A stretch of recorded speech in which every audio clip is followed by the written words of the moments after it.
Vamos chamar o professor para compor a mesa, então, o professor Felipe Humblé, ex-professor do curso de Letras de Espanhol da UFSC. Atualmente leciona em Bruxelas, no Departamento de Linguística Aplicada da Universidade Livre de Bruxelas, da Comunidade Flamenga. Chamo também o tradutor Nilson Moulin.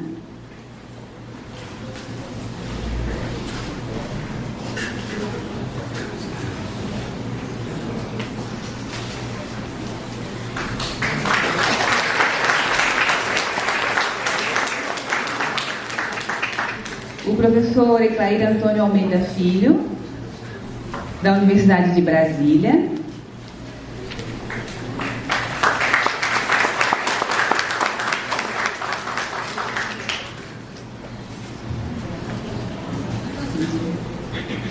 E a professora Marta Pulido, da Universidade de Antioquia, na Colômbia, e que atualmente é professora visitante da PEGET, da UFSC.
A todos, então, para continuar com a segunda sessão.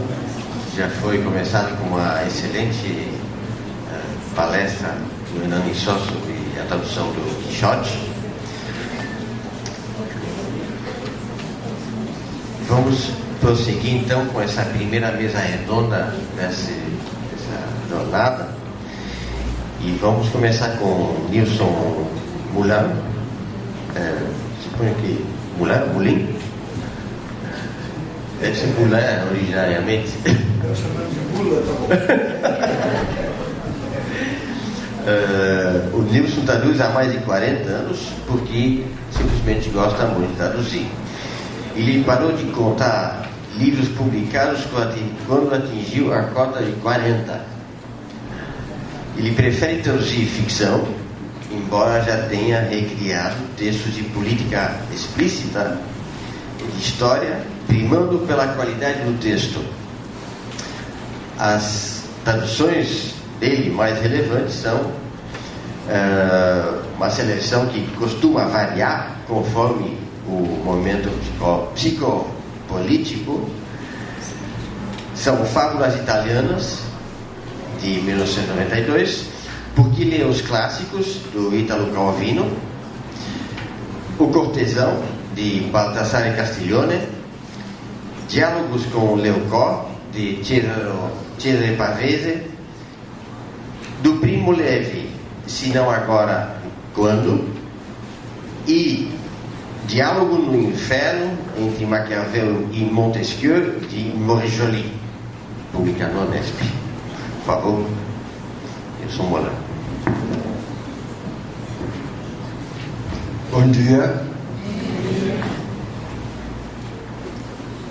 agradecimento de praxe aos anfitriões, na pessoa do professor Gili e as Andréias, com quem já falamos há algum tempo. E um agradecimento especial ao grande mestre que nos deixou há 2 semanas, professor Boris Schneyerman. Para não perder o hábito de professor que oprimia os alunos com leituras, uma sugestão para vocês. Saiu no ano passado, pela Perspectiva, Caderno Italiano. São memórias da guerra, escritas com aquela maravilhosa capacidade de análise e concisão. Por favor, leiam, embora não faça parte de nenhum programa, ou mesmo que não faça. Temos de ser rápidos e concisos, difícil com esse tema. Escolhi Boccaccio, a questão do antigo, foi maravilhosamente já tratado e toreado aqui, então não vou repetir. Várias das questões são sempre parecidas, independente da língua. Mas no caso desse único Boccaccio que eu traduzi, o contexto que surgiu. Meu interlocutor na Cosaque Naïve era o Augusto Massi, considerado pelas más línguas um dos responsáveis pela falência da editora. É falso, vocês sabem que, né, a questão é bem mais complexa, mas não existindo a editora, os livros ficam. O Massi teve, num determinado momento, a ideia de fazer uma coleção chamada Dedinho de Prosa. Dedinho de Prosa, grandes autores para jovens leitores. Então, claro, foi apedrejado desde o início, durante e depois, mas fez. Quando me chamou para traduzir uma novela de Decameron, dizendo que era para jovens leitores, eu falei, tem gente mais maluca que eu. Já haviam publicado Machado de Assis, Goethe, Lima Barreto, O. Henry. Esse Boccaccio, depois veio um Joyce genial, aquele do Diabo. Quem não leu, por favor, procure. Ainda circulam esses livrinhos. A coleção tem uma característica especial. A Cosaque sempre primou pelas edições bonitas, caras e às vezes, né, até muito caras. Este aqui, por razões comerciais, puseram o título de Vingança em Veneza. Contrataram para fazer a ilustração, porque uma característica da coleção era tradução mais próximo possível do leitor contemporâneo, se tratando de jovens, que se imagina mais versados em telas do que em palavra escrita. Então, imagem fundamental. E aqui foi convidado o Carlos Ninner, vocês se conhecem, argentino, genial, e que não só leu, entendeu, mergulhou, mas soube transformar em imagem várias das dificuldades, várias das nuances do texto do Giovanni Boccaccio. Então, se quiserem, não sei se conhecem, se tiverem curiosidade de olhar um pouco, o livro está aqui. Se alguém quiser, por favor, professor Gil. Me dizem que isso se encontra ainda à venda nos sucessores. A Companhia das Letras comprou uma parte do acervo, algumas editoras abocanharam pedaços do acervo conforme o seu padrão editorial. Então, vários livros da Cosaque Naïve continuam disponíveis. Eu vou só falar um pouquinho aqui do problema mesmo. Vou ler um pequeno trecho e depois, sim, tem aí, já digo qual. Mas antes queria falar um pouquinho ainda da questão das opções. Desculpem se vou chover no molhado para professores e quem já estuda esses temas há alguns anos. Foi falado, eu repito, a dificuldade de você traduzir um texto antigo, no meu caso, Boccaccio, 1350, bastante complicado. E, além dos códigos, os códigos que mudam, além das interpretações que se acumulam e vão mudando ulteriormente o que se tinha na véspera ou na antivéspera, a questão de ser o público brasileiro contemporâneo jovens, né? Então a editora havia alertado: os livros têm de ser legíveis não por uma questão acadêmica, mas por uma questão monetária, né? O texto de base é bom, portanto faça o melhor, mas que seja vendável. Então, com essa espada do vendável, a gente se encolhe um pouco ou muito. Eu cheguei a dizer para o editor, não sei se vou dar conta. Fiz até um pequeno texto, um post-scriptum, mandei, não sei se o professor Gil conseguiu incluir aqui. E falei com ele, se eu não der conta, porque eu tive medo mesmo de enfrentar o Boccaccio. Já havia traduzido alguns textos antigos, né, mas quase sempre contemporâneos. Falei, se eu não conseguir, eu desisto e pronto. Ele falou, combinado assim. O hábito do cotejo.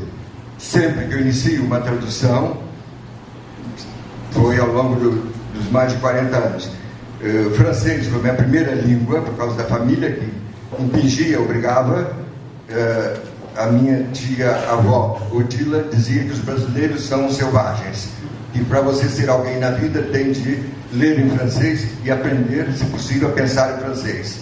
Então, esse trauma eu tive na infância e adolescência, consegui superar um pouquinho, porque na Itália são menos autoritários, ligeiramente menos autoritários que os franceses. Então, essas questões todas vão se somando e vão transformando um leitor, que seria um leitor voraz sempre, numa espécie de monstro que acredita que pode recriar com qualidade textos que foram escritos há séculos, né? Então, além da teimosia, da ousadia, cuidado com tradutores.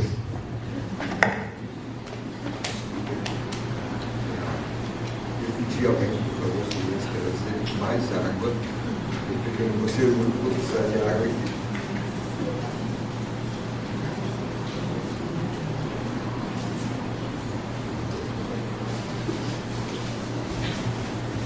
Então, a questão do cotejo com outras traduções. Francês dizia, depois espanhol, boas, porém, a melhor que encontrei foi uma tradução lusitana, contemporânea de 50 anos passados. A tradução lusitana era extraordinária. Eu não sei os colegas se já tiveram esse problema. Como prática, eu sempre evitava a leitura de traduções portuguesas, porque eles têm uma outra escola. Eles sempre falam, né? A língua que nos separa é um problema, às vezes ajuda, mas a língua que nos separa, tanto em comum e tantas diferenças. E é uma outra escola, muito forte. Quando eu não conseguia resolver algumas questões sozinho, com dicionário, com francês e espanhol, aí sim, só então, apelava para a tradução lusitana. Nesse caso do Boccaccio foi a minha safra. Foi o único caso que eu declaro publicamente em que eu não só li e me inspirei, mas me apropriei, eu roubei, porque era tão bem feito. Para que eu vou quebrar a cabeça, ou para que eu vou tentar ser melhor do que quem já fez desse jeito, né? Então, incluí trechos, não pus entre aspas, porque eu não podia, mas avisei a editora, se houver algum processo, eu assumo, eu respondo. Então, é uma outra hipótese, né? As questões sempre que nós, quanto traímos, quanto recriamos, ou quanto fazemos porcaria. É uma salvaguarda que prevalece. Eu vou entrar agora num trecho direto, que é o que interessa mais a vocês, e depois comparar um pouquinho só o provérbio com a maravilhosa edição, aqui a outra, Decameron. A Kozak, entre tantas maravilhas, fez isso. Das 100 novelas, o próprio Maurício Santana Dias escolheu 10 e traduziu. O Maurício, não sei se já convidaram aqui. Já? Sim. O Maurício é um dos melhores, não o melhor tradutor italiano é redundante, um dos melhores tradutores em função no país. E é uma pessoa extraordinária como ser humano. Então, tenho o privilégio de ser amigo, ter trabalhado com ele na altura da tradução do Diálogos com Leopoldo Pavese. Olha, nós estamos à altura de qualquer escola literária europeia. Nenhum europeu hoje, ou vizinho, pode nos dizer que nós estamos defasados ou estamos menos. Nós estamos no mesmo patamar de qualquer literatura neolatina. Por quê? Além dos que nos antecederam no século XVIII e XIX, no século XX houve muitas e boas traduções. As piores são as que aparecem mais. É mais fácil criticar, né, o que é ruim, o que é fraco. Porém, nós temos um acervo extraordinário, e considerando que as boas traduções, literatura local, nacional, passam a ser, estamos bem. Então, Maurício Santana Dias me dizem que já convidaram. Viva! Convidem mais. O Maurício continua traduzindo muito e bem lá em São Paulo.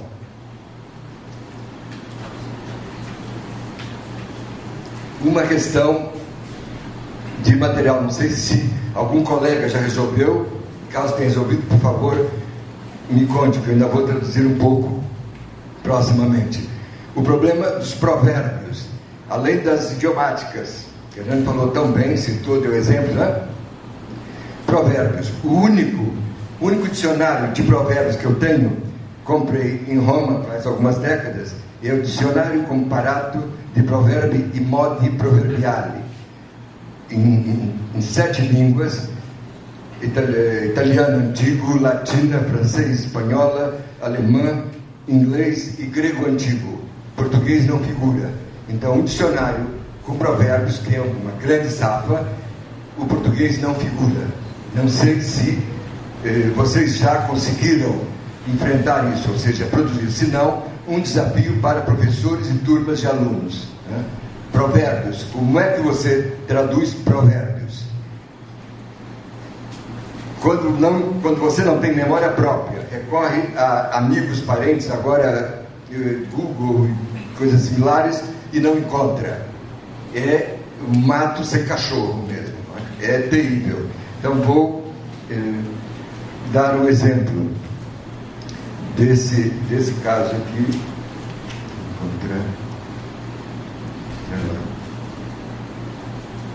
Usando em vulgares, justamente. Eu vou ler primeiro em italiano, pouco, e logo em seguida em português, a minha versão e a versão do Maurício. O contexto, a propósito do contexto, esqueci de falar. O contexto do Decameron, a peste antiga, não as nossas contemporâneas, e a fuga para um lugar não infestado. As histórias todos conhecem. Quem não leu, pelo menos tem a referência, né? Quem não leu e não tem paciência para ler texto antigo, ou, entre aspas, difícil, eu acho que é a melhor coisa que existe, vão ver o filme. Os Fratelli Taviani, os irmãos Taviani, um com 84, outro com 86, fizeram o filme que se chama Maravilhoso Boccaccio. Está em cartaz. Eu já vi 2 vezes, vou ver a terceira. Lá, o que fizeram os espertíssimos velhos, 80 anos, né, mais que nós, eles puseram bem grande no início do filme: livremente adaptado do texto antigo de Giovanni Boccaccio. Então, com essa salvaguarda, a gente pode errar à vontade. Então, esse filme, para quem quiser ler e enfrentar Boccaccio, diria que é obrigatório, né? O professor autoritário não se nega. Leio então. Usano i volgari un così fatto proverbio: chi è reo e buono è tenuto può fare il male e non è creduto.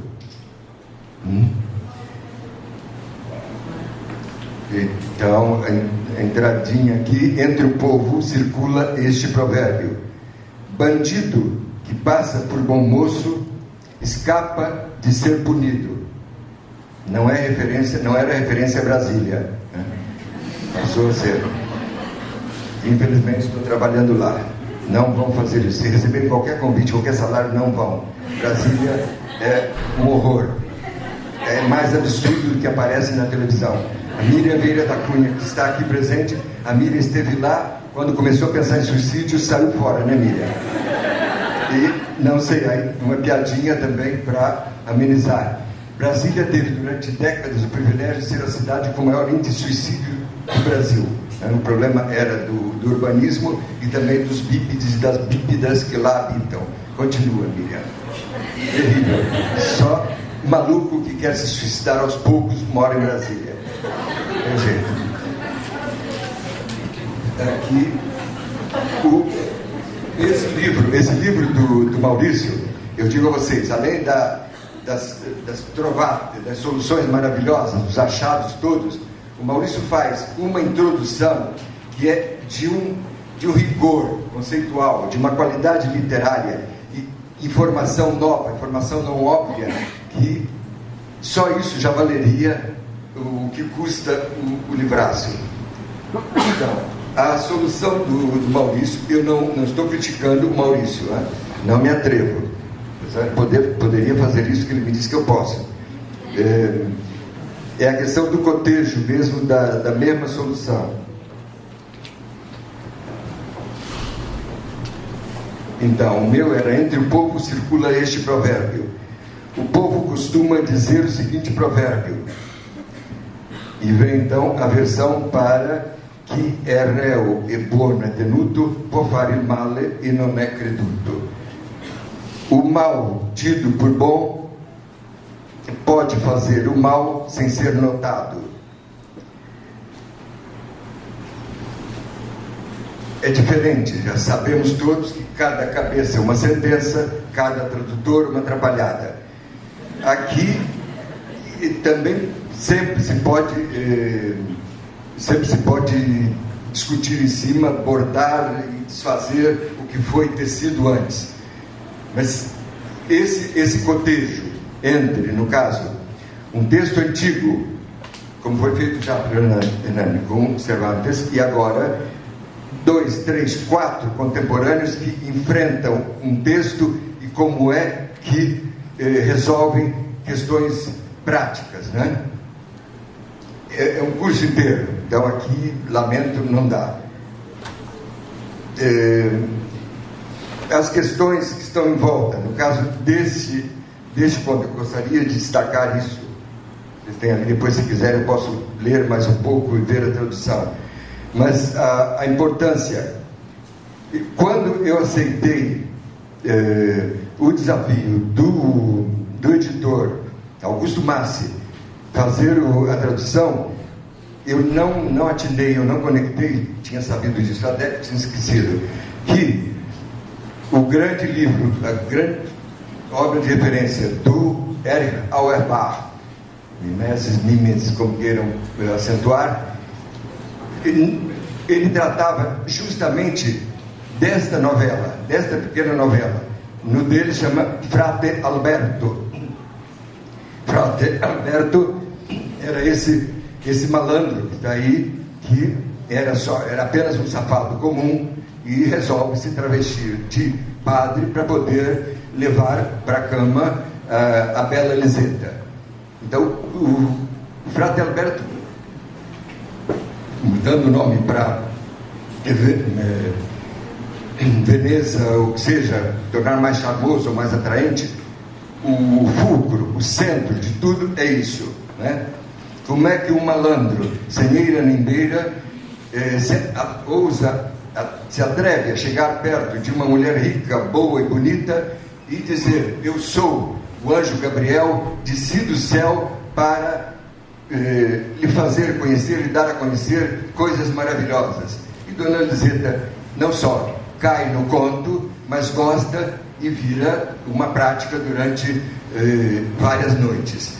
A partir disso se tecem os enganos, as malícias e as sacanagens todas de uma forma genial, né? Então, esse é o centro da questão.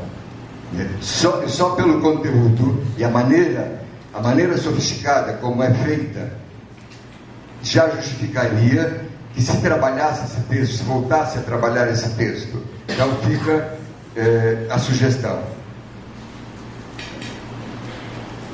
Não sei, eu papagaio velho gosta de falar, quando vê gente na frente, pior ainda. Então eu vou parar por aqui e passar aos colegas depois as perguntas. Descobri aqui que tem um conterrâneo lá da terra, de outro Espírito Santo, que chegaram a Florianópolis, descobrir um capixaba de Muqui, é demais. Bom, grato mais uma vez também por esses encontros inesperados.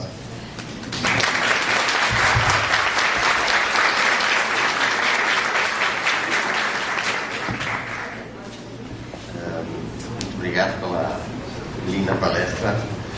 Eu quero apresentar agora o Clair Antônio Almeida Filho, que possui um mestrado em Letras Neolatinas, Línguas Francesas e Literatura de Língua Francesa pela Universidade Federal do Rio de Janeiro, e um doutorado em Letras de Língua Francesa, também, e Literatura Francesa, pela Universidade de São Paulo. Ele é professor adjunto do curso de Letras, Tradução Francês-Português da Universidade de Brasília. Tem experiência na área de letras, com ênfase em literatura francesa e em tradução, atuando principalmente nos seguintes temas: surrealismo, patafísica de Alfred Jarry, filosofia de Maurice Blanchot, tradução poética literária, a impossibilidade da literatura em Ítalo Calvino, a voz... Como é? Tem mais coisa, né? Agora vou ter que ler, né? A voz vinda de Allures de Louis-René de Forêt, o livro em Edmond Jabès, e participa ativamente do grupo de estudos blanchotianos de pensamento do Fora UNB. Fórum? Alguém deu um fora aqui. Desculpa, ignorância minha. Pensamento do fora, tá? O NB, CNPq.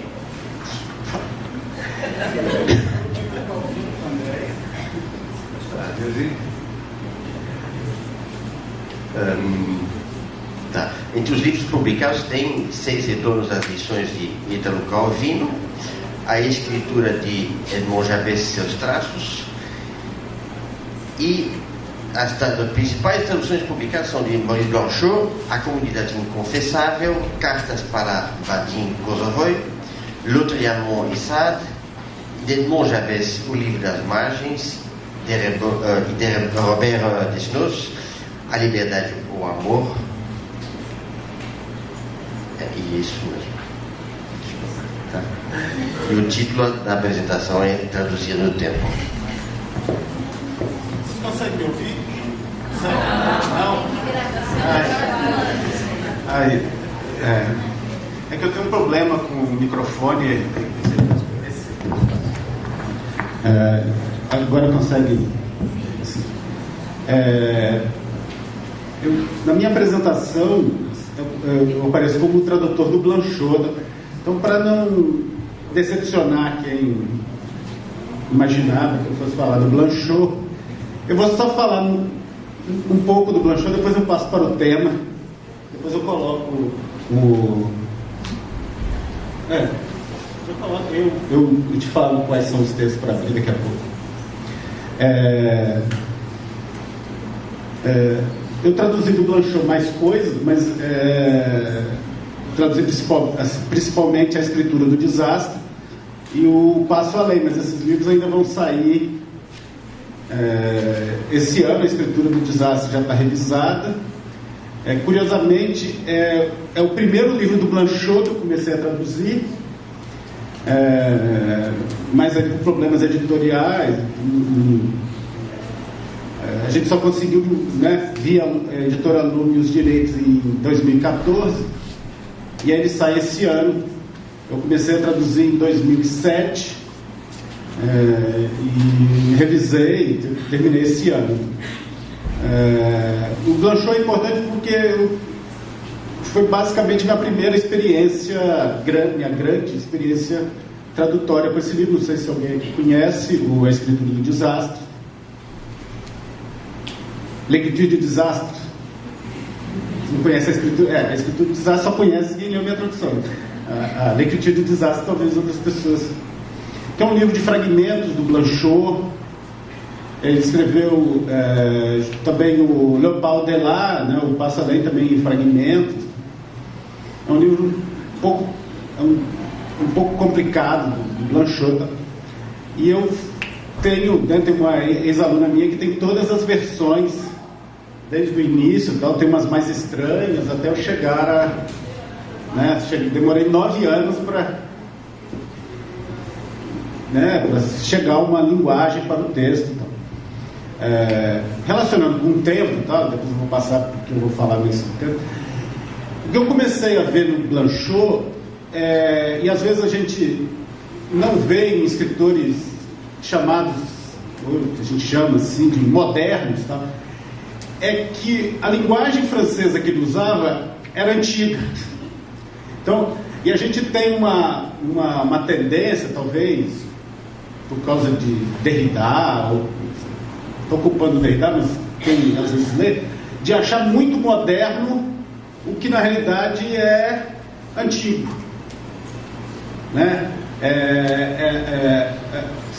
Uma certa filosofia que traz traços históricos franceses, que para nós às vezes passam despercebidos. Dá um exemplo aqui. Esse livro, A Comunidade Inconfessável, né? Saiu pela editora do NP. Todas as traduções trazem a marca do inconfessável. Em espanhol é inconfessable, em inglês é inavouable. Aí tá, e eu sempre traduzi como A Comunidade Inconfessável. Quando o livro já estava para ser impresso, ou seja, não tinha mais nada a fazer, eu comecei a traduzir o Edmond Jabès. E eu me deparo com um tríptico que terminava assim: L'enfance est sans aveu. L'enfance est sans aveu. Bati o olho e vai. No primeiro momento, aquele impulso, a infância é sem confissão. Eu vou chegar ao meu problema com o inconfessável. E eu falei, não, mas isso não faz sentido. Não é porque é poesia que não tem, né, ela não tem que fazer sentido. Né? E eu falei, eu vou olhar num dicionário de francês.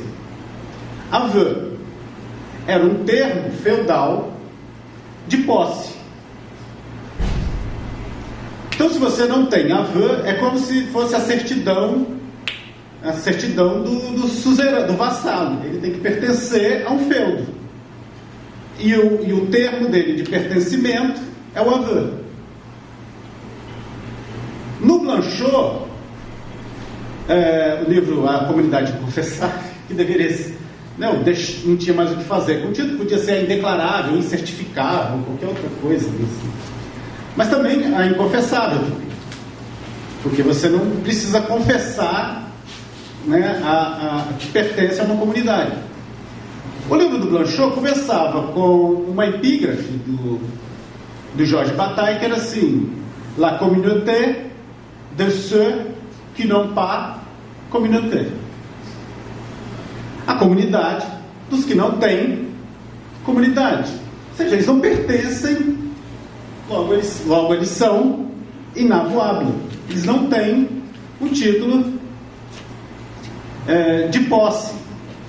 Eu comecei e via outros usos do Blanchot que acabavam sendo soterrados por nosso excesso de modernidade. Então, por exemplo, o substantivo anteaser, né? Quem já é meu aluno, foi da disciplina, eu já dei esse exemplo. Anteaser.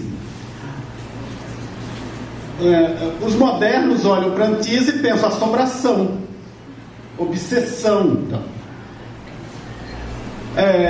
Quando você lê a Bíblia em francês, você ouve Jesus dizendo: dis-moi qui tu entres, je te dirai qui tu es.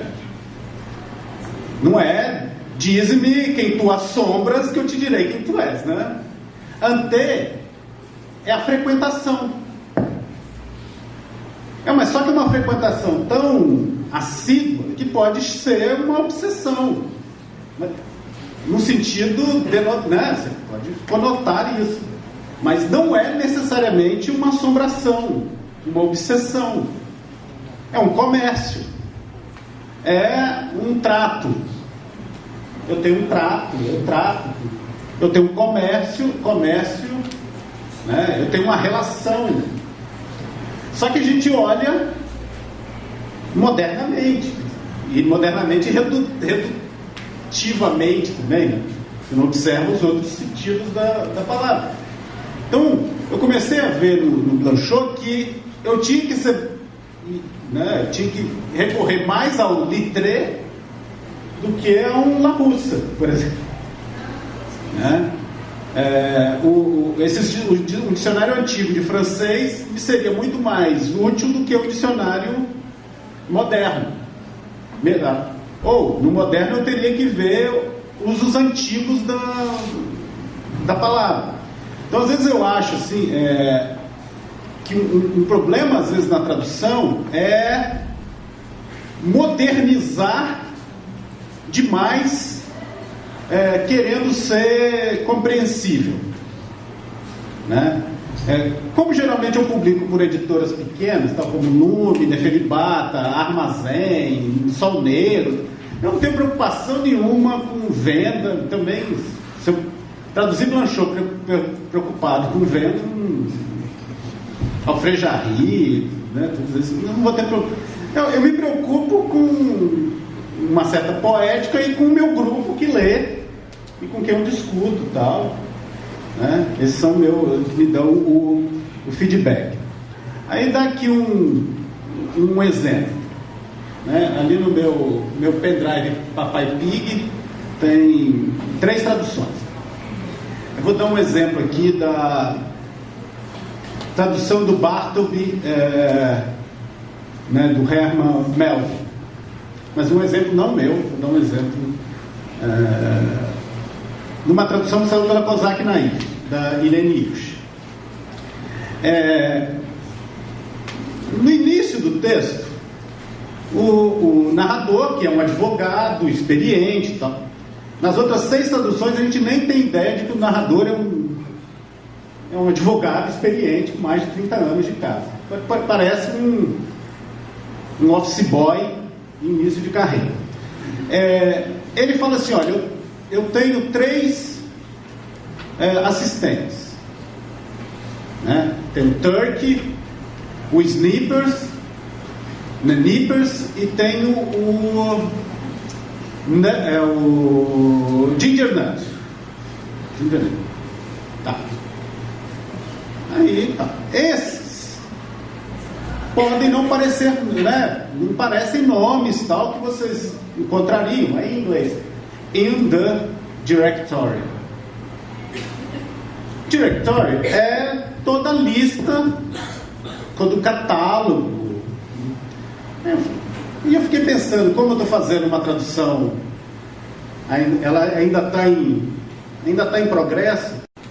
Eu falei, eu tenho que ver o que os dicionários, há dicionários ótimos na biblioteca José Guita Midley para acessar online, tudo, são ótimos. Claro, o que os dicionários me dão? E eu conferi o da Irene Hirsch. Lembra? O livro do Melville, o texto foi escrito em 1853 e depois foi publicado com uma pequena diferença em 1856. diz assim: são nomes que não são encontrados nas listas telefônicas.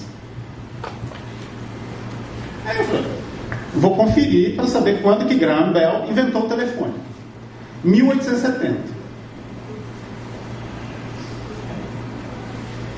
Eu fiquei estupefato. Falei, Melville então inventou o telefone. 20 anos antes do telefone, o Melville inventou o telefone. Isso também passou por revisões. Por quê? Porque o tradutor bate o olho em directory e ele vai para a lista telefônica. É o tal do mal da modernidade. É o mal da modernagem, poderia dizer o Velomar. Você bate o olho e fica... E há outras coisas, assim, há outros problemas também. Por quê? Porque a gente esquece que o texto está no tempo. A gente mata o tempo. Tem um camarada, um personagem lá na prisão, lá nas tumbas, tal, que é responsável pela comida. Aí você pega na tradução da LTM, tá assim, um homem da boia. O homem da boia. 1853. Aí depois o homem do rango, da tradução do Tomás Tadeu. Aí eu falei, o homem do rango também não. É meio que, assim, é muita tinta moderna pro texto, sabe? Uma vez eu peguei uma tradução do James Joyce que tinha motorista de bonde. Pô, motorista de bonde em Dublin, em 1904. Eu falei, pô, motorista?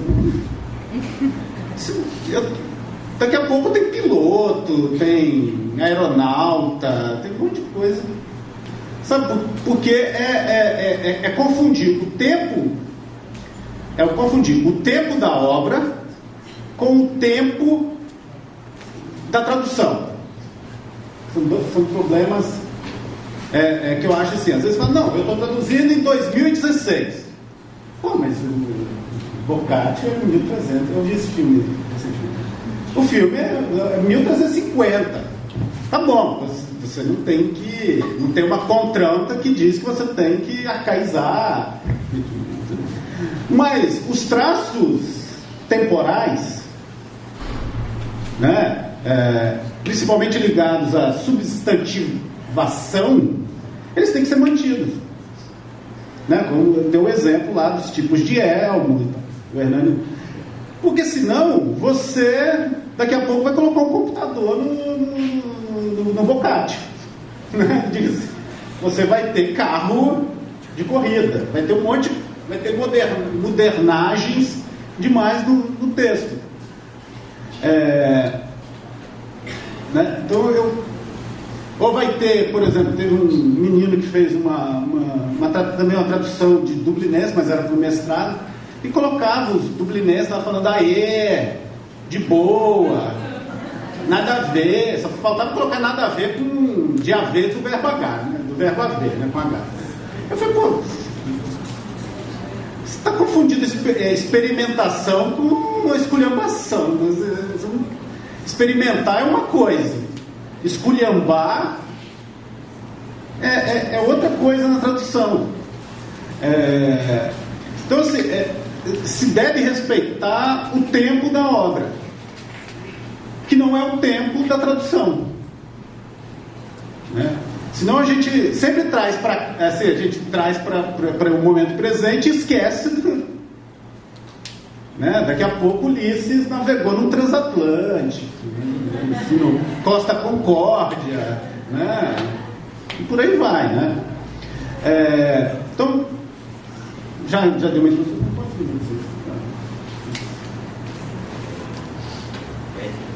10 minutos. Vai ter que ficar mais para as perguntas. Né? Pode colocar? Vamos ver aqui o Jarry, o PDF. Não, só.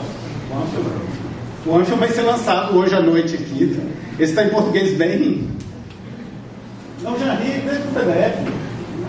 É o de baixo. Não. Só. Tem uma Mallarmé também, mas eu prefiro um jardim. Só, esse. Tá, só vai descendo. Mais.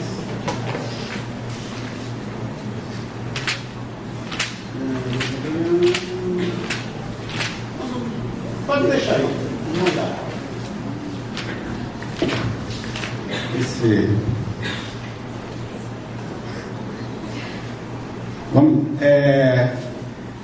Eu tive um estalo assim, até o meu tema de projeto de pós-doc com a Andréia aqui. Era para traduzir só o Jarry, mas eu me empolguei em traduzir o Bartov e o lanço de dados do Mallarmé.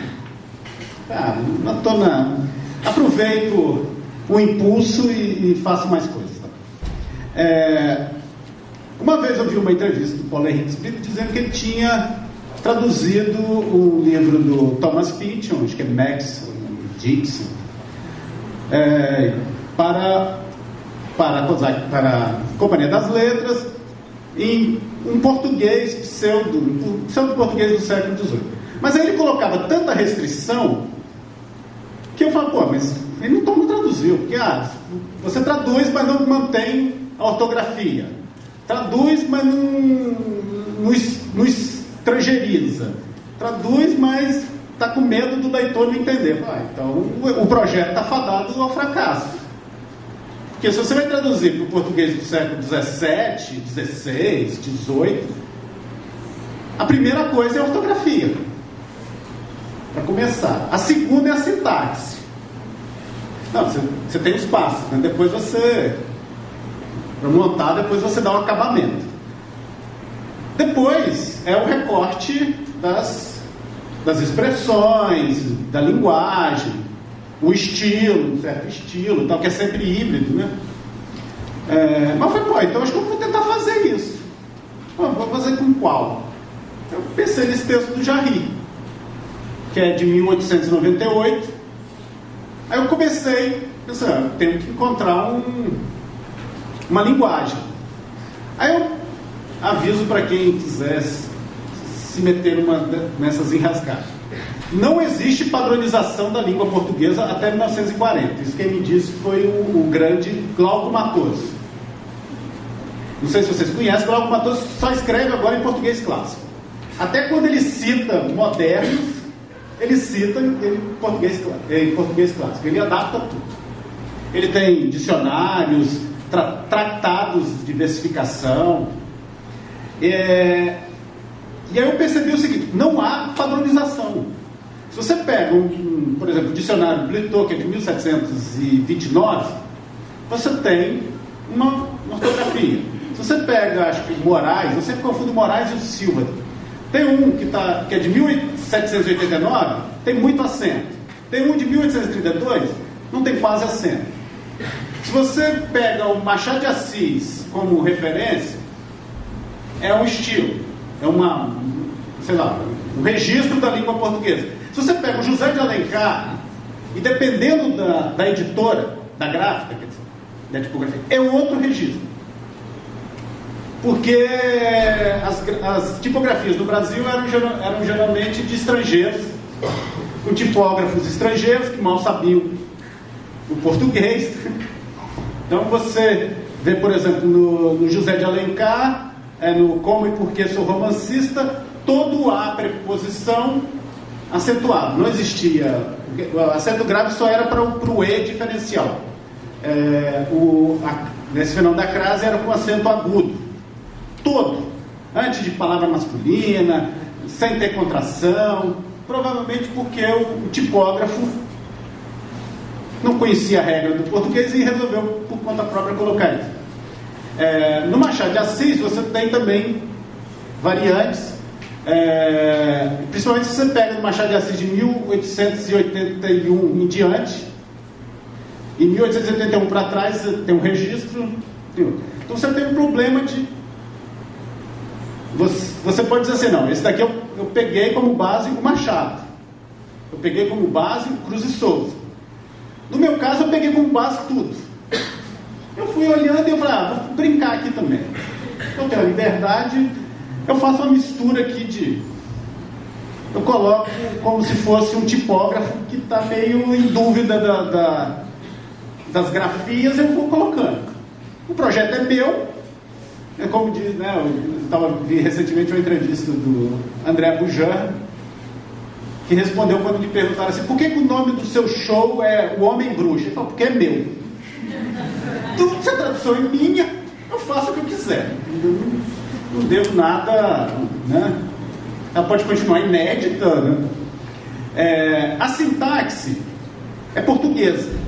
A sintaxe é a prosódia. Se você for ler até Machado de Assis, você vai ler como se fosse um português.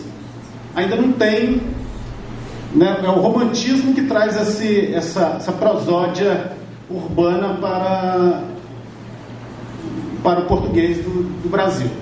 Então, se você for ler, é tudo português. Então, é pausado, é muita ênclise, né? Mesóclise. Eu não vejo problema nenhum em usar mesóclise até hoje, porque é um patrimônio da língua, você use se quiser. Agora, igual fazer, o Temer sabe fazer mesóclise, se ele sabe. Isso é um patrimônio da língua, tá? E qualquer um pode usar. A gente que fica com purismo achando, não, isso é uma marca de pedantismo. Não vejo, está aí na hora. É o que o Jânio Quadros usava, era marca de bêbado. É um termo que o Jack Kerouac usa, que é Universal Store. Está aí. Quem quiser que use. Né? Como eu disse numa entrevista com o Aderbal Freire Filho, a gente tem uma noção aqui no Brasil de que a cada acordo ortográfico a gente esquece o que veio antes. E a gente esquece, como diria o Glauco Matoso, que até 1940 todos os livros eram publicados no português clássico, que nós deveríamos ler também. Só que a gente não acessa. E esses livros continuam aí. Então, os livros de 1870, eles estão aí. A não ser que façam como os imperadores chineses, apaguem tudo. Então, então a gente fala assim, quando você quer fazer uma coisa mais arcaica, você não está fazendo nada diferente do que já foi feito. Tá aí, você tem livros nesse registro. Você pode, claro, você não tem mais a época. É um projeto menardiano, né? Você tem que lembrar e se esquecer de 400 anos. Né? Mas você pode fazer isso. E as pessoas podem ler. Né? E não ficar com né, esses purismos. Vamos atualizar o Machado de Assis. Ou essa edição segue o acordo ortográfico e tal. Né? Citar de novo o Glauco Matoso. Ele diz assim: ortografia é uma escolha pessoal e não uma lei coletiva. Cada um escreve do jeito que quiser. Eu só não posso fazer um concurso público escrevendo em português arcaico, porque o pedido no concurso é tal. Eu não posso fazer um trabalho, né, um trabalho acadêmico, porque o português exigido é tal. Então isso é lei. Agora, no âmbito da arte, você escreve do jeito que você quiser, no registro que você quiser. Se alguém quiser ler, que leia. Se não quiser ler, não leia.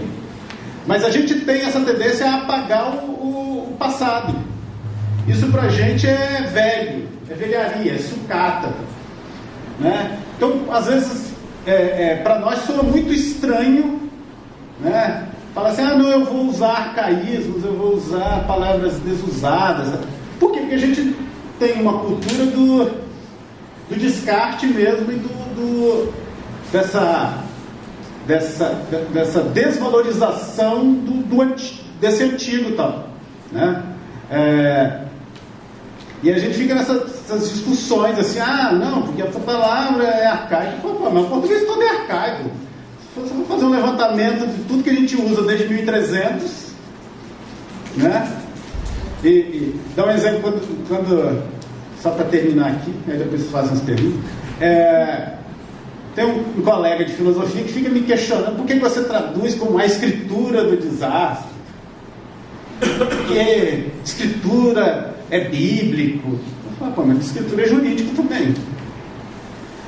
Né, mas o Blanchot... Pô, se você tem problema com a Igreja Católica, o problema é seu, não é problema meu. E se for falar assim, então quando eu usar o Blanchot usar verbo, e o verbo se fez carne, aí o que eu faço? Eu traduzo o verbo por outra palavra também, porque é bíblico. Aí eu traduzo criação por outra palavra, que é bíblico. Eu traduzo anda, que é bíblico. Eu traduzo apocalipse por outra, que é bíblico. Por favor, menos, né? Como se diz, menos, porque... senão é procurar pelo em ovo e chifre na cabeça. Então, você vai... Ele acaba, se ele quer ver, ele encontra. Então a gente fica assim muito apegado a pequenos detalhes. Então vamos parar por aqui. Senão eu vou se estender.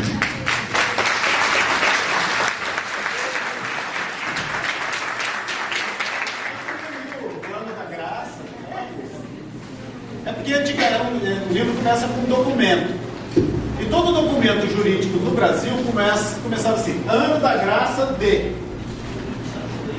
O ano da graça de. Aí eu faço umas contrações, detalhes cruzeiras, somnámbulo. Eu pego modelos também, né? Tem muitos modelos, a gente pega os modelos da época e emula. Meirinho junto. Os acentos eram mais só nas oxítonas e diferenciais. Por exemplo, presente e com acento grave, sente, e pressentia. Dado, do verbo, participio do verbo dar, e dado. É só para dar um exemplo aqui. Só um exemplo. Esse exemplo, eu sempre cito esse exemplo, eu tenho que citar aqui. Todo mundo conhece aquela expressão, né, aquela descrição de José de Alencar para Iracema, né? Iracema, a virgem dos lábios de mel. Conhece? Se vocês procurarem a incidência de lábios na época ali do José de Alencar e do Machado de Assis, vocês não vão encontrar, a não ser que se refira a botânica ou a lábios vaginais. Vocês vão encontrar beiço. O Brás Cubas quer beijar os beiços de Virgília.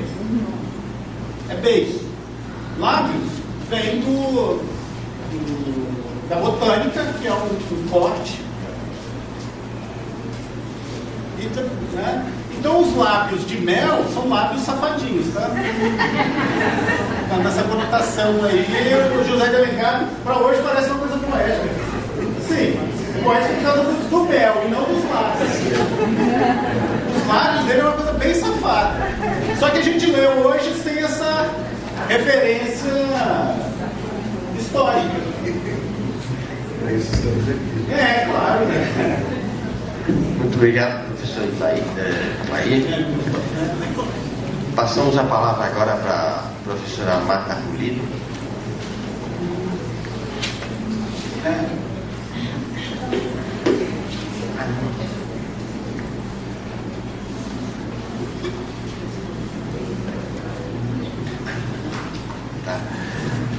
A professora Marta é titular do programa de tradução da Universidade de Antioquia desde 1998. Ela é professora visitante na PEGET aqui desde setembro de 2014. Ela é doutora em Ciências Literárias e Humanas da Universidade de Paris. Possui um Master em Literatura Comparada na mesma universidade. E até setembro de 2014 dirigiu na Universidade de Antioquia o grupo de pesquisa em Tanatologia e o Jornal Latino-Americano de Tradução, que conhecemos todos, Mutatis Mutandis. Tem publicado numerosos artigos, livros e traduções. Entre os livros estão L'œuvre narrative de Maurice Blanchot, que foi publicado em Paris, Armatan.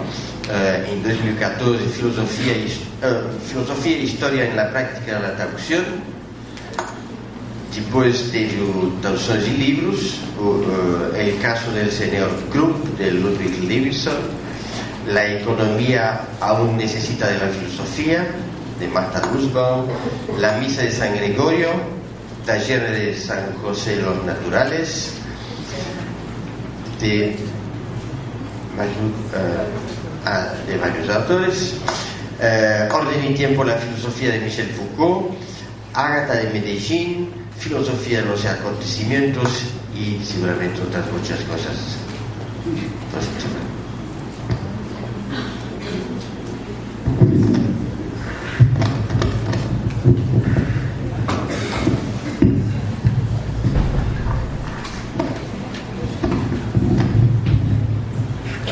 Bom dia.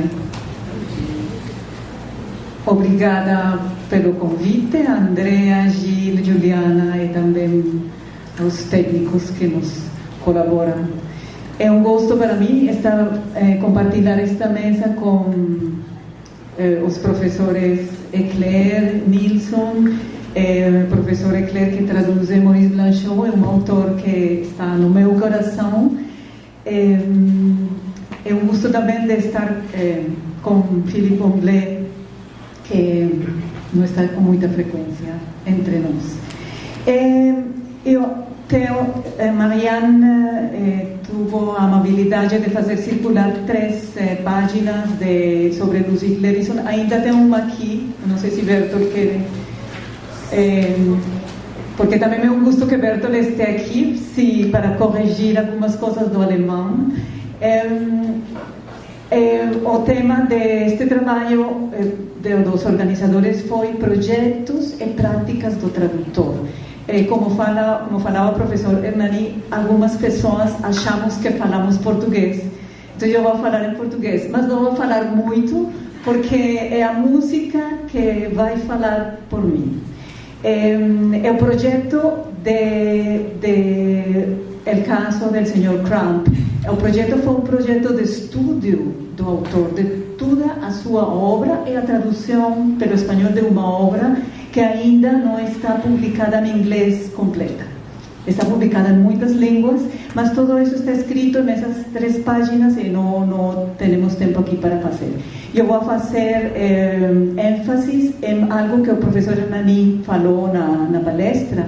Já tem a obra traduzida, já superou todos os problemas de sintaxe, de vocabulário, de estrutura.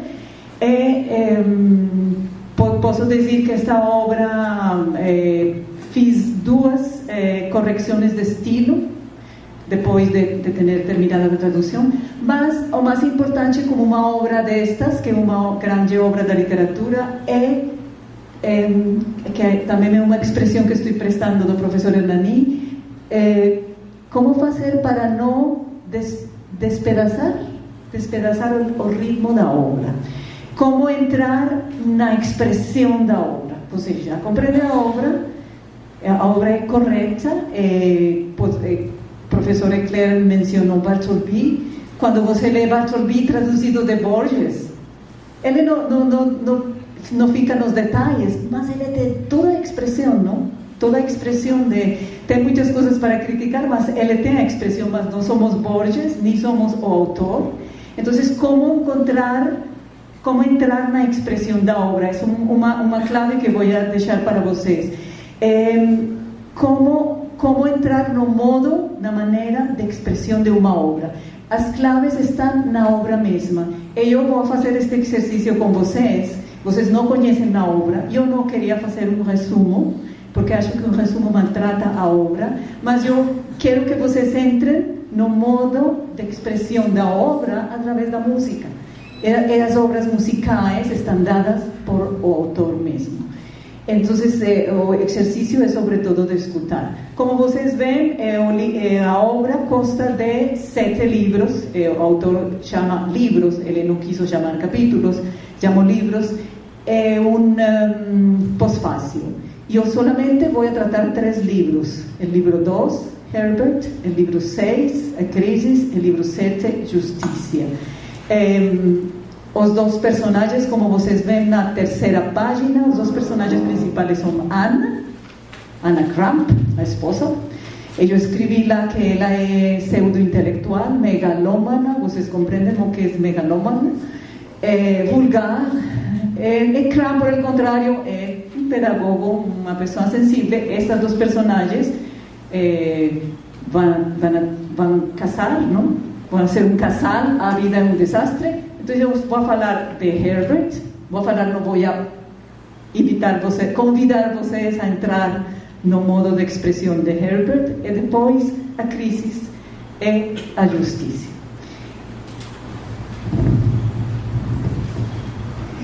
Podemos escutar a primeira.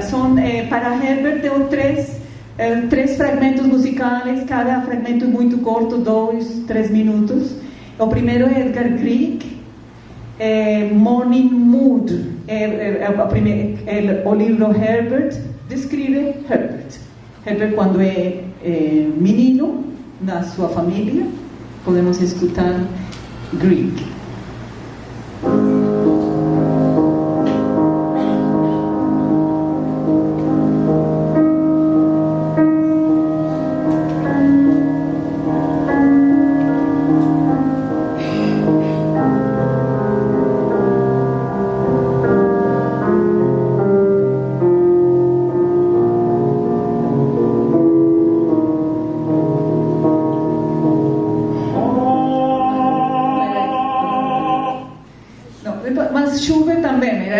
A segunda peça, Schubert é um dos compositores que o autor menciona na obra todo o tempo. É uma das canções que ele canta também na sua infância.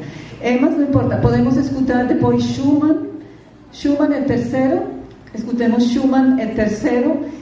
Schumann é um compositor também muito querido por Blanchot.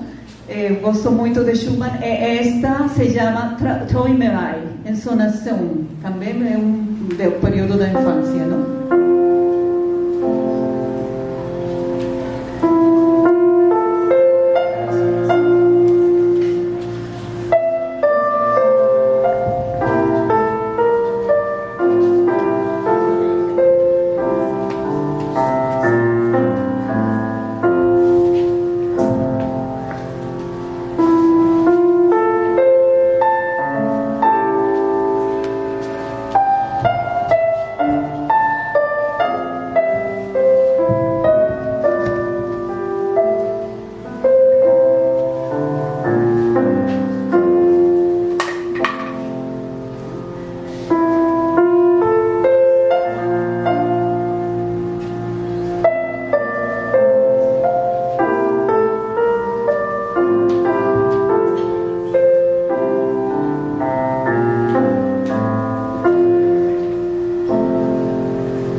Durante a sua infância, na sua casa, com sua mãe e pai.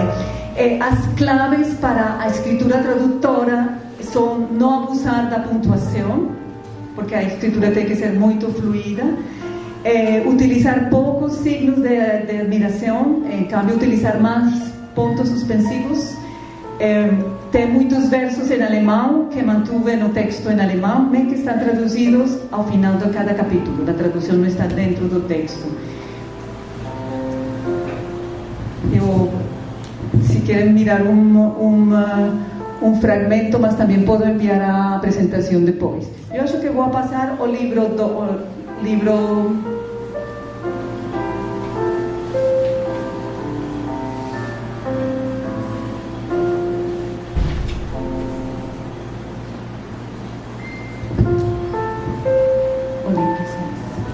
Ok, depois desta música, desta expressão, não, entramos em um momento muito sereno.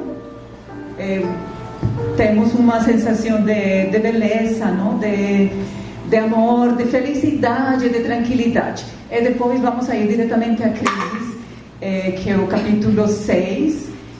Vamos a entrar com uma obra de Beethoven, a Patética.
escritura tradutora. Como você escuta a música, são frases cortas, rápidas, a utilização frequente do ponto, que indica gravidade, aridez, desespero, frenesi. Frases de menos de uma linha, ¿no? En esta parte que é a crisis, eu gostaria, antes de continuar com a parte final, que vocês vieram a diapositiva número 5, slide número 5.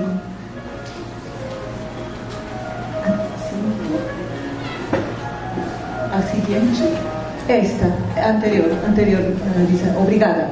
Ok, vocês entenderam já que temos um personagem que é Herbert, sensível, músico, amoroso, ele casa com Ana. A vida é um desastre Beethoven nos dá o capítulo da crise. Ana fala aí, vocês entendem? Tienes uma amante, Herbert, mas ela fala furiosa, não? Algo em ele explotou. Não tenho nada, gritou, nada. Não estão conversando amigavelmente, não? Ana começou a vigilá-lo insistentemente para utilizar uma de suas frases. Vigilaba sus salidas, sus compromisos, sus llegadas. Saliste de la casa a las 11:45 esta mañana, le dice, ¿no? Dijiste que ibas a la oficina y que luego almorzarías con el doctor Markovsky, pero solo regresaste a casa a las 6. Y él le dice, regresé a la oficina. Pues a las 5 no estabas allí, lo sé porque telefoné. Todo el capítulo es el desespero. Não posso contar toda essa história, mas vocês imaginam já. Ok, finalmente a justiça vai chegar. Vamos a entrar nessa expressão com uma obra de Mahler que é chamada Trágica. Está descrita por os críticos da música como a obra da derrota. É um pessimismo, mas eu acho que é uma obra onde vocês vão ver o final, onde a grandeza da obra está dado nos instrumentos por o fagote e o oboe, que são instrumentos de madeira e de vento, não? E que tem muita força. É o personagem Herbert que vai fazer justiça, mas também vai cair a justiça sobre ele. Mas ele é forte, é digno, acha que a única maneira de mostrar dignidade na sua vida é atuando dessa maneira. Eu não vou contar como, mas vocês podem especular. Escutamos a primeira... esse final dessa sinfonia de Mahler é muito longo, mas vamos escutar 3 trechos.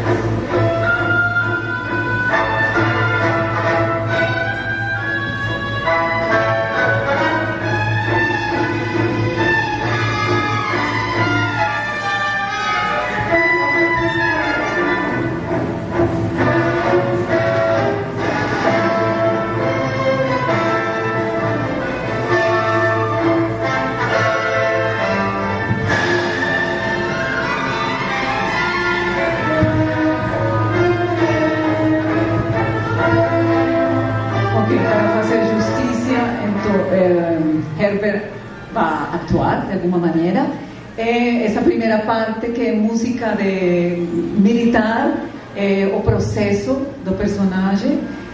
Vamos escutar um pouquinho de a segunda parte, que é uma música mais enérgica, alegro enérgico é chamado.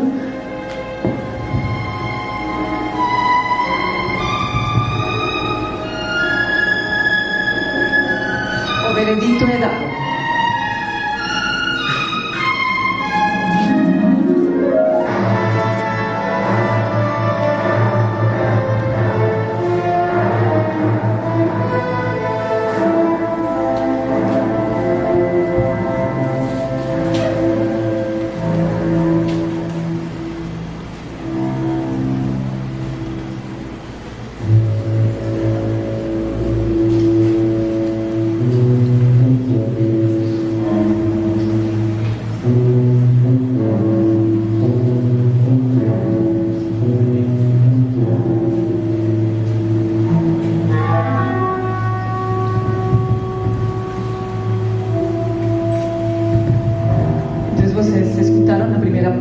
processo estávamos pratilhos, não? A marcha. Agora, outra vez, os instrumentos de vento e de madeira, não? O oboe, fagote, sobretudo, que estão anunciando o veredito do personagem. E, afinal, que não somente o veredito, o processo, o veredito, mas a aceitação do veredito como o que tinha que ser feito.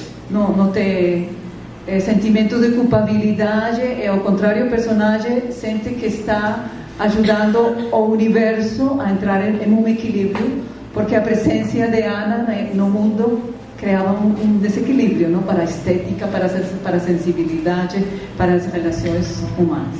Então vamos escutar a terceira, a última. Eu gostaria que vocês prestaram atenção ao final, porque vocês escutam os instrumentos, fagote e oboe, que marcam o final, e depois entra um final muito forte, e a sinfonia não termina com música, mas a sinfonia termina com um silêncio.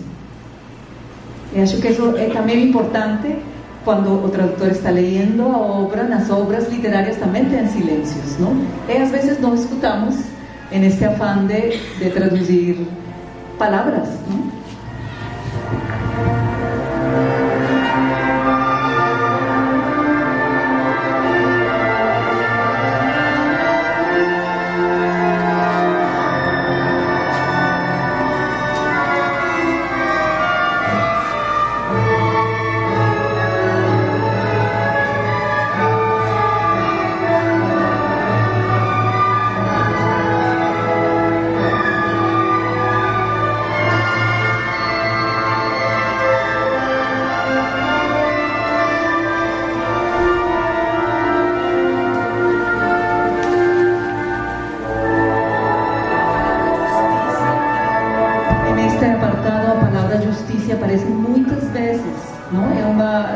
Corrector de estilo vai falar de que porque não encontra um sinônimo. Não, a palavra justiça, a injustiça tem que ficar lá, como o autor deixou, porque esse é o objetivo desse capítulo.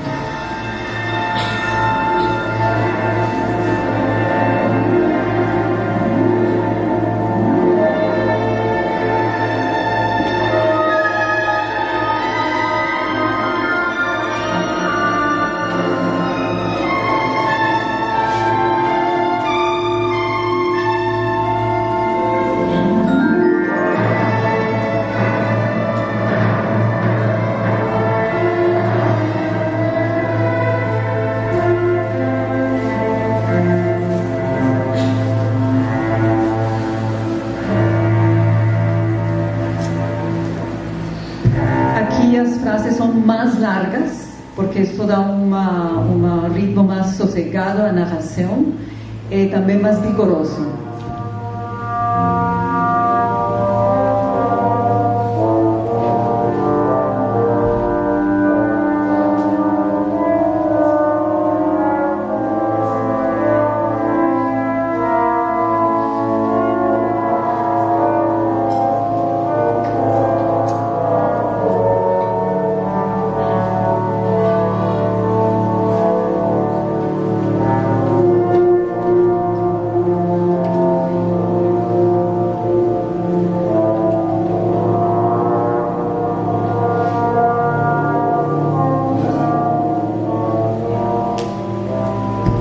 Chega ao final, leo esta frase do personagem que fala: se todo esto fuera un proceso lento para llegar a ser, y el universo, como el hombre mismo, hacían esfuerzos para alcanzar valores superiores al polvo, entonces él, el personaje, habría ayudado a restablecer el equilibrio moral del mundo desestabilizado, habría ayudado a salvar el cosmos del caos, a hacer que prevaleciera la justicia, que también a última palabra do texto, justicia.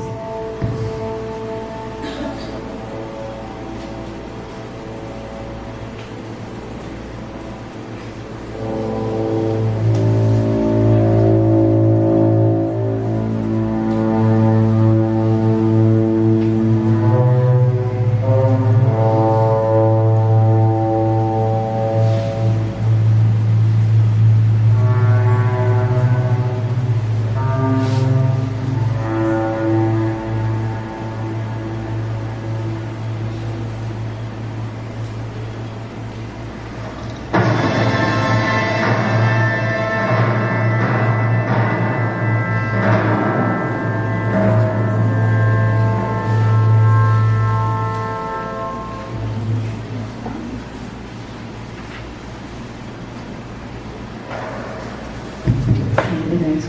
Muito obrigada. Ao final da sinfonia, vocês escutam um silêncio, não? Estes modos de expressão, de entrar na expressão de uma obra, vocês não conseguem em nenhum manual de tradução, os professores não podemos ensinar, é uma coisa tão personal. Além, as claves de uma obra literária, pelo menos as obras literárias, estão dentro das obras literárias. A mesma obra dá as claves, não? Pelo menos esse caso particular o caso do Sr. Crump, que é um autor muito erudito, é um intelectual da sua época, é um melômano, adora música. Eu, nas páginas que fiz circular, escrevi as fechas de nascimento e de morte dos compositores, porque ele fica quase no mediados do século XVIII e século XIX, um classicismo, não? Sobretudo fica. Dos compositores de Herbert, no livro 2, é Carl Philipp Emanuel Bach, que não devemos confundir com Bach, pai. É o filho, não? Porque Bach é barroco, é bem barroco, meu filho, Carl Philipp Emanuel Bach, é clássico.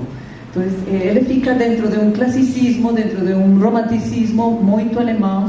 E eu acho que o caso de Mr. Crump é um exemplo também de um Bildungsroman, não? De uma obra de imitação e criação, imitação das grandes obras literárias. Era isso que tinha para falar. Muito obrigada.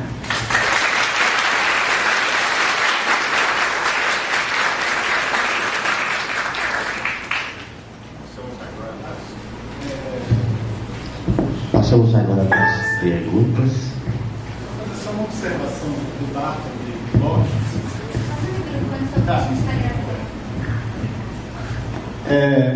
Uma coisa curiosa sobre o Bartolomeu do Borges e as traduções no Brasil é que a primeira tradução do Bartolomeu no Brasil, publicada pela Record em 1982, é uma tradução indireta do Borges, às vezes cotejada com o inglês. É uma edição que vem com o prefácio do Borges para a sua tradução.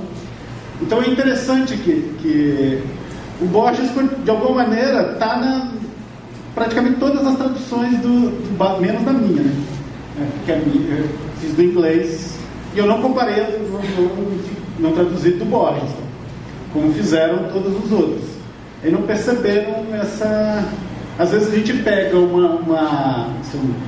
dado aqui, né? Um expediente nosso, às vezes a gente fala, eu quero traduzir, mas eu quero traduzir um texto já traduzido. Aí a gente não sabe que aquele texto traduzido foi traduzido não do original, mas de um outro. Então às vezes a gente fica achando que tem muita coisa estranha nesse texto aqui e tal, essas soluções.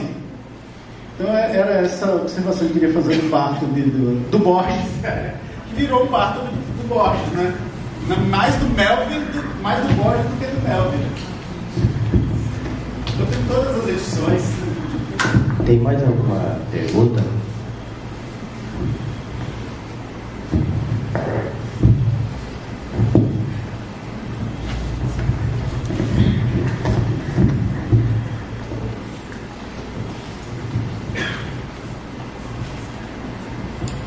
Oi, uma dúvida que eu tenho bastante na questão de tradução é como que se trabalham os vícios de linguagem, os idiomas, acho que é idiomáticos, idiosincrasias, os dialetos. Como é que se traduz isso? O que se pode fazer com isso, pelo menos?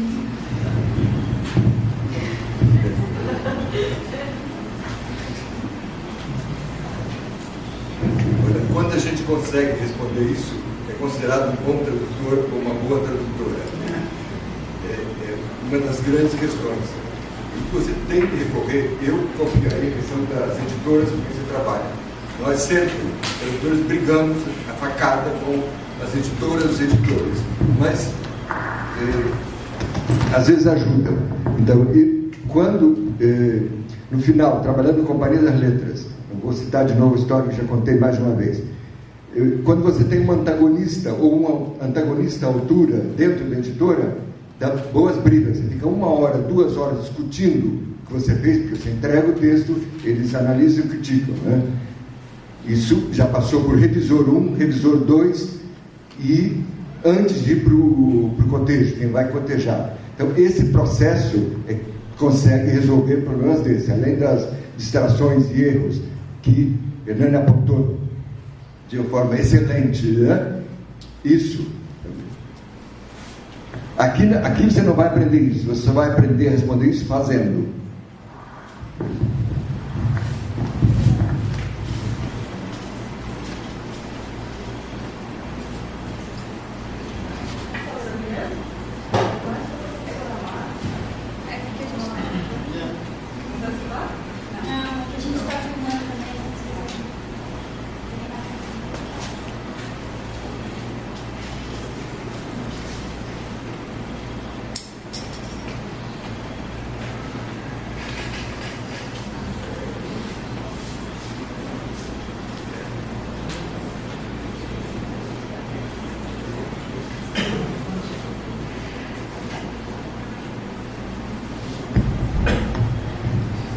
Para qualquer um da mesa, mas acho que é mais para a professora Marta, numa obra musical, muitas vezes a gente percebe a pausa ou o silêncio, ela tem toda uma notação, uma travessão, uma bandeira, uma dupla bandeira.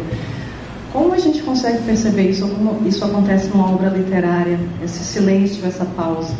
Como a gente consegue identificar ou até mesmo fazer acontecer? Se puder esclarecer um pouquinho, tenho bastante curiosidade. Obrigada.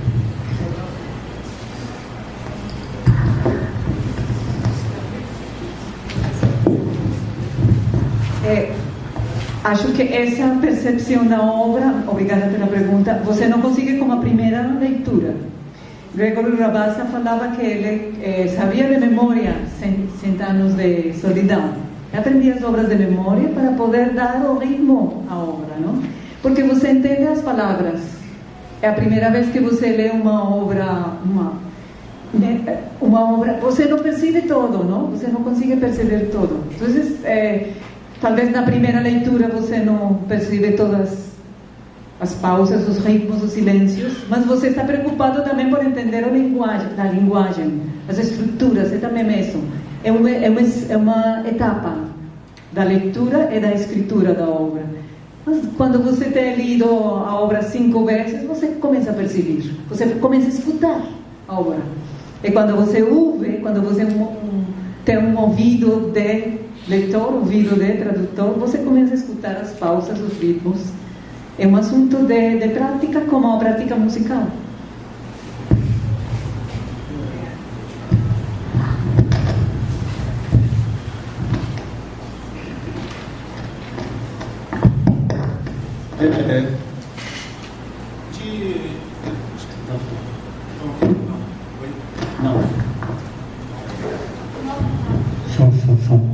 Oi? Agora? Recentemente,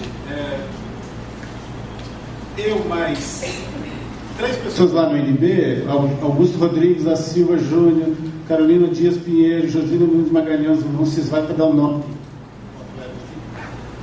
Começamos a traduzir Ancuda de Jamena Bolihalo Azar, do Mallarmé, para o braille. Porque a gente, às vezes, fica só vendo. Esse às vezes é o nosso problema. A gente bate o olho e só vê. O olho só quer ver tinta. Mas o olho não quer traduzir o vazio, não quer traduzir a margem, não quer traduzir o silêncio. E aí a gente descobriu que o texto do Mallarmé, além de ter muito silêncio, é muito barulhento. Num bom sentido, num sentido rosiano. Tanto que nós usamos redemoinho para traduzir como é a palavra para vocês? Voragem. Gufra. O gufra virou redemoinho, mas pronunciado a mineira redemoinho, porque o diabo na rua, no meio do redemoinho. Então às vezes a gente tem que entrar num outro devir, como diz o Deleuze, para poder traduzir também. Às vezes ele está muito viciado a só ver. E é uma leitura ou uma visão muda, porque não produz nada. Porque a gente bate o olho e só está vendo ali um A com mais um B, um C. Nada, não tem nada. Né? A gente faz uma leitura, além de ser uma leitura silenciosa, é uma leitura que não produz som.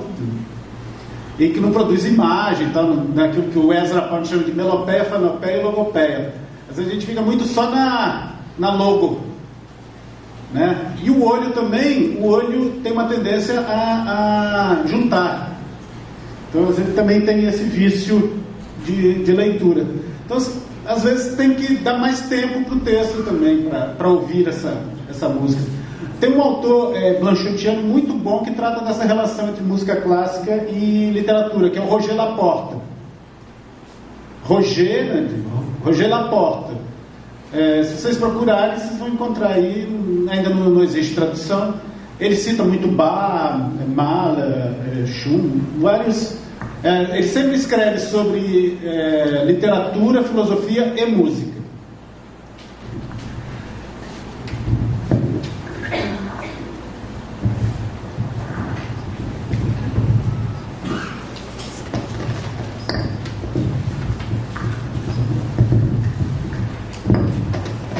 A minha pergunta, ela continua seguindo essa linha.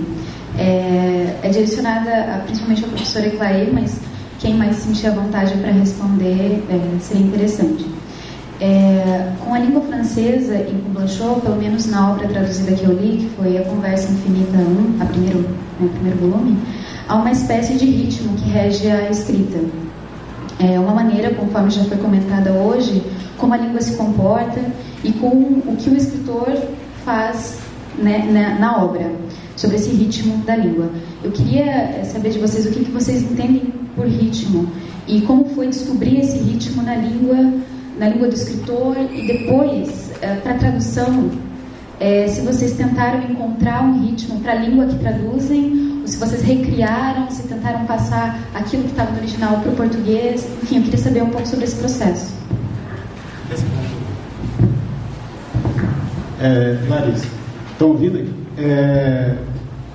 A primeira tradução publicada minha e com a Amanda Mendes Casal, que sempre traduz comigo, mesmo quando ela não traduz, a Amanda é a minha blanchotiana.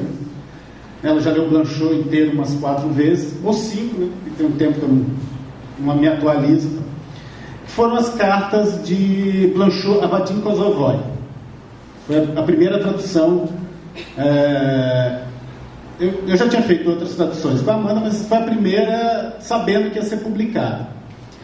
A gente pensou assim, como é que a gente vai fazer com Blanchot, que é chamado de obscuro,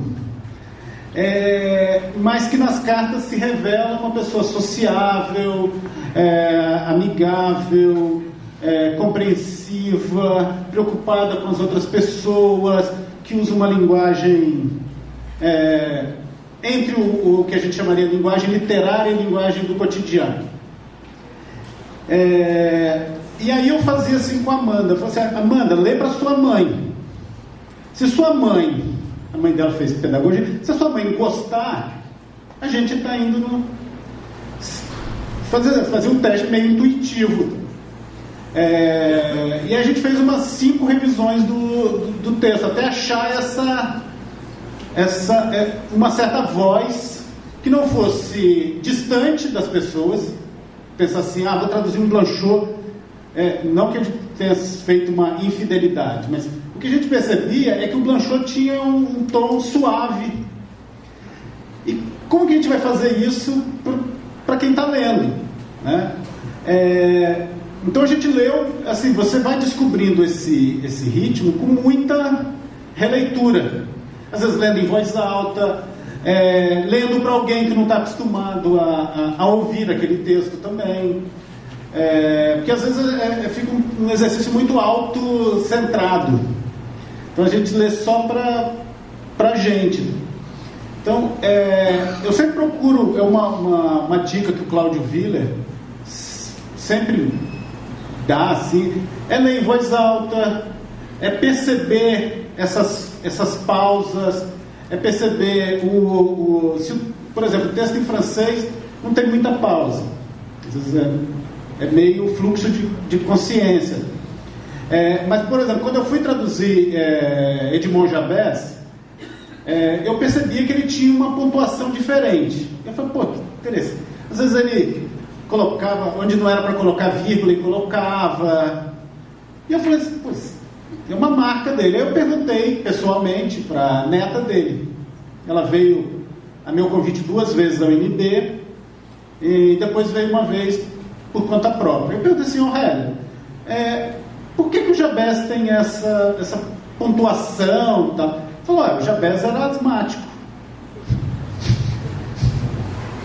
Então, quando ele conseguia respirar, o texto vai firme.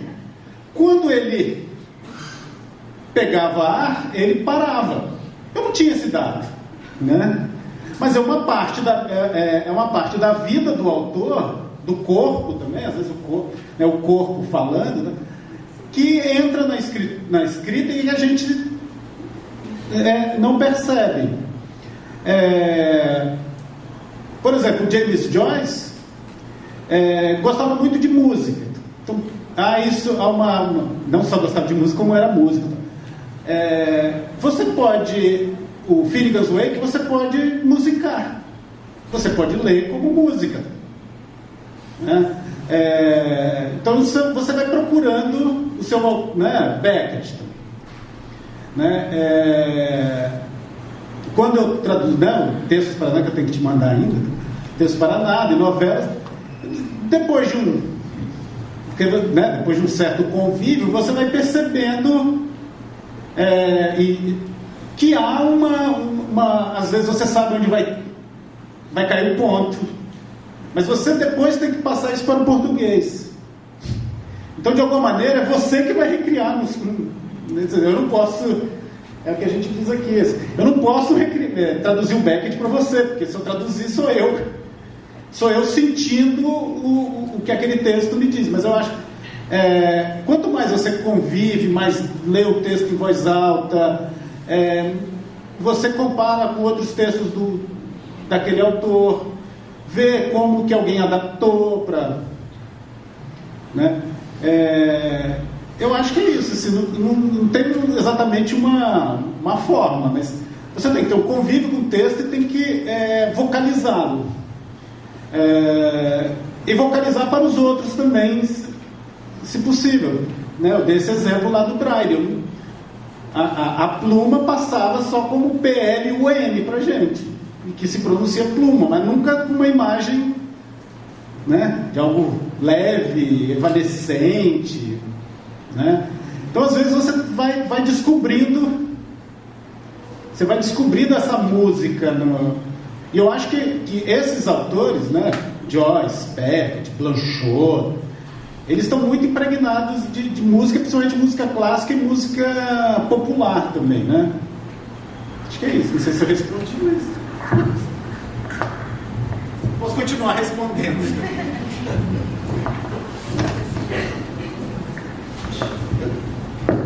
Ressaltar só uma questão bastante conhecida, aparece aqui no Boccaccio e também em outra tradução difícil que fiz, de Fábulas Italianas. A passagem da tradição oral, no caso do Calvino com Fábulas, ele parte de textos que foram escritos no final do 18, 19, transcritos, e depois ele vai retomar, trabalhar. Então, essa questão de tradição oral, sempre a fala, a declamação, a ênfase, como é que se escreve, e como é que se escreve de forma legível para leitor, ouvinte contemporâneo. Terrível. Mas ele tem de fazer. No caso do Calvino nas Fábulas, ele usa vários dialetos, né?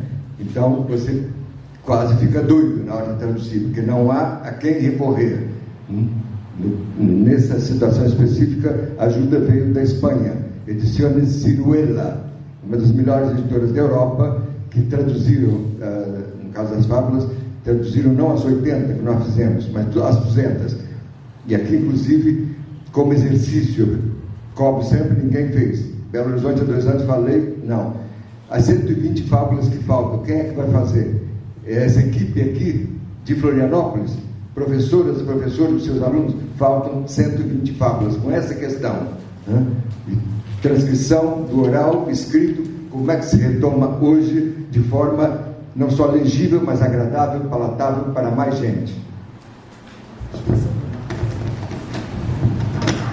Quisiera responder à estudante com o vídeo, se vocês me permitem, 2 minutos. É o vídeo de Schubert em Nacht und Träume, a noite e o sono, porque quando você pergunta por o ritmo, a linguagem está feita de palavras, de signos de pontuação, de parágrafos, está bem, de intervalos e tudo isso, mas essa oralidade que de todas maneiras tem a linguagem está na maneira como escutamos, como vimos a linguagem. Esta canção de Schubert, o autor gostaria que lembráramos de Herbert, o personagem, como o ritmo desta canção. O personagem, vocês escutaram no final, vai ser processado, é um criminal agora para a sociedade americana, não? Mas para o seu mundo musical, Herbert é o que vamos a ver nestes 2 minutos do vídeo. Então, quando não conseguimos escutar a obra, podemos ajudar-nos com este exercício que fiz hoje. Tem umas partes, Ludwig Levinson, que é também pintura, por exemplo. Não sei se vocês... capítulo 1, livro 1, que é Ana, o autor não dá música.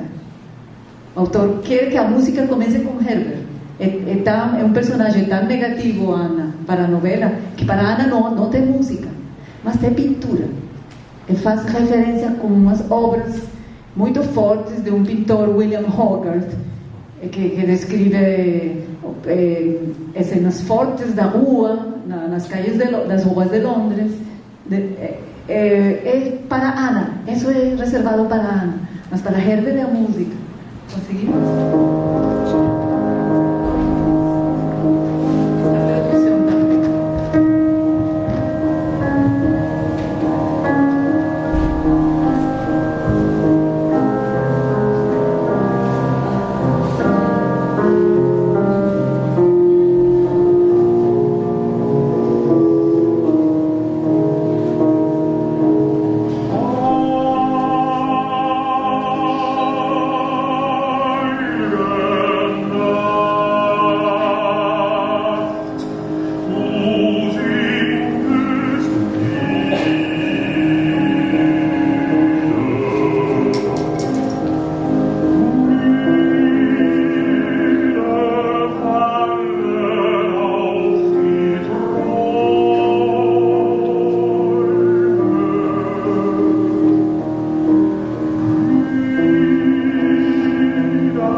Obrigado. É mais um comentário com algumas dúvidas que tenho.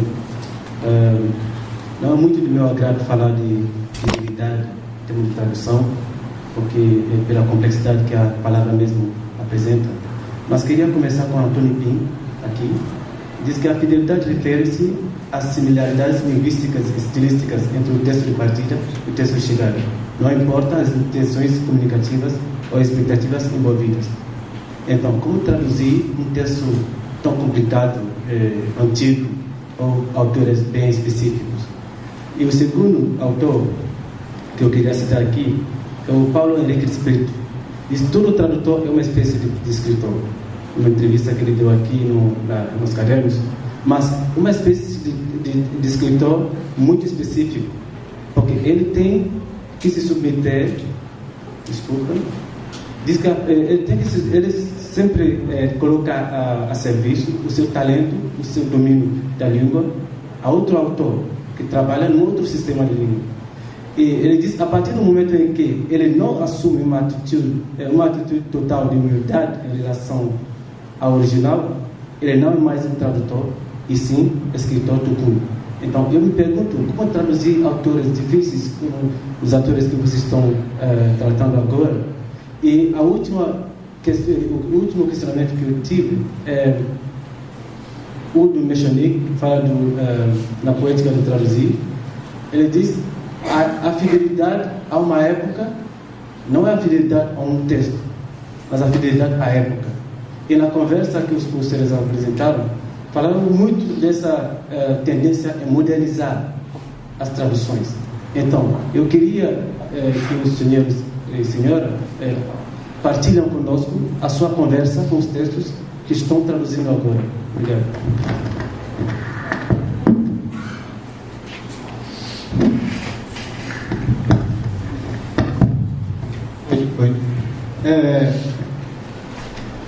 Falar em fidelidade porque já é um conceito que a gente usa para negar também, né? Mas eu acho que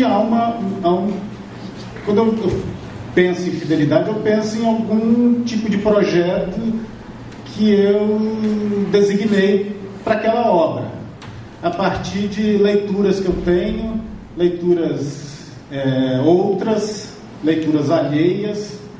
De alguma maneira é como se fosse pegando no sentido, você tem um certo espírito daquele autor e que você acredita que você tem que verter na sua tradução.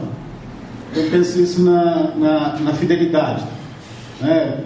Você pensa assim em aspectos que você não pode menosprezar, né? Você tem que enfatizar. Penso nesse sentido assim que seja uma fidelidade ou de uma ética, né? A segunda pergunta era sobre o tempo, a conversa com...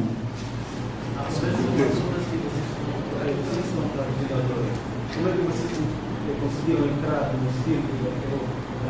Também. Para poder... Então, até o que eu venho fazendo para esse pós-doc, com textos em português clássico, você tem que, de alguma maneira, fazer um estudo histórico do autor que você vai traduzir e da língua, né, para a qual você vai traduzir também. Eu tenho que ter um conhecimento da língua, do estágio da língua portuguesa para aquele período que eu escolhi, né, porque senão eu vou fazer anacronismos. Tá? Eu dei esse exemplo dos lábios. Um outro, por exemplo, um tradutor que só depois, né, de citado pelos irmãos Campos é que começou a ter um certo prestígio, tá? Que é o Odorico Mendes. Claro que a empreitada do Odorico Mendes foi muito revolucionária até para a época. Só que o que ele fazia é um trabalho corriqueiro em seminários católicos, tal, que é o que? Verter para o português, principalmente vindo do latim e do grego, criando neologismos, porque a língua não tinha. A língua portuguesa não tinha determinadas palavras que foram...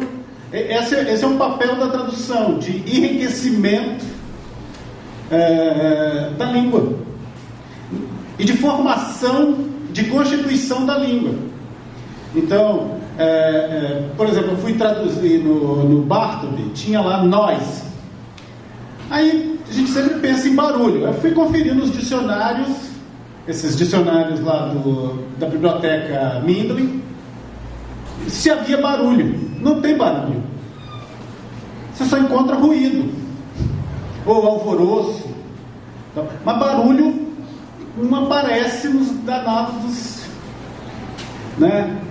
Provavelmente em algum momento alguém introduziu essa palavra na língua portuguesa. Então você vai percebendo que há uma certa historicidade das palavras. O português não se formou de uma vez só, né? E a tradução é que fez, principalmente o Odorico Mendes dava aula em seminário, né? Ele dava aula para quem seria padre, né? Então o que ele fazia o que ele fez foi aumentar. Só que como aquilo saiu do âmbito dos seminários, e como também não era comum tradução no Brasil, por exemplo, 1868, aquilo causou espécie, né? Às vezes a gente acha que o Odorico Mendes é um revolucionário. Não, ele é revolucionário comparado com hoje. Então, com o tempo dele, ele não era o único a traduzir e criar neologismos do grego ou do latim, que é uma coisa que a gente pode fazer tranquilamente no português. Até durante a disciplina, né, eu critiquei o uso que se faz daquela citação do Pavlitz pelo Benjamin. Se diz, nós temos que helenizar o português, sanscritizar. Quer dizer, na verdade ele está falando do alemão. O português é aberto para várias outras línguas. 5 minutos para todos, para acabar. A questão da fidelidade. Fides fidei é fé. A geração que estudou latim não só tem um léxico maior, mas tem uma abertura maior, tanto para criar como para errar. Então, esse erro foi feito aqui por algum idiota do Ministério da Educação, sempre uma equipe, de tirar o latim, os fundamentos de grego que nós tivemos há 50, 40 anos, levam a um enfraquecimento, a um empobrecimento que é terrível. Ainda a questão também, ao publicar o livro, depois todos os problemas do trabalho tradutório, editor Imago do Rio de Janeiro, o editor era Arthur Nestrovski, tínhamos como interlocutores André Lombardi e a Lucia Bataglia, USP, hoje o UFRJ, o André. Então fizemos um grupo em que dissemos, podemos cometer erros, podemos fazer coisas diferentes, porque o editor banca junto ao velho Salomão do Rio, que era o dono do dinheiro. Então, quando se encontra uma situação dessa, você pode ir contra o que padres e advogados, são duas categorias que eu abomino, fizeram nos últimos séculos. Não podemos nunca ignorá-los, porém, ir contra, derrubar, chutar os culhões de padres e advogados é boa coisa em termos de criação literária. Obrigado. Obrigada pelas perguntas sempre pertinentes e bem fundamentadas. O tradutor é um escritor de traduções, é o que penso. Sobre a fidelidade, eu não quero responder. Estamos trabalhando como grupo de seminário de História da Tradução sobre esse conceito, a história do conceito de fidelidade. Talvez um dia podemos fazer uma conversação sobre isso. Muito obrigada.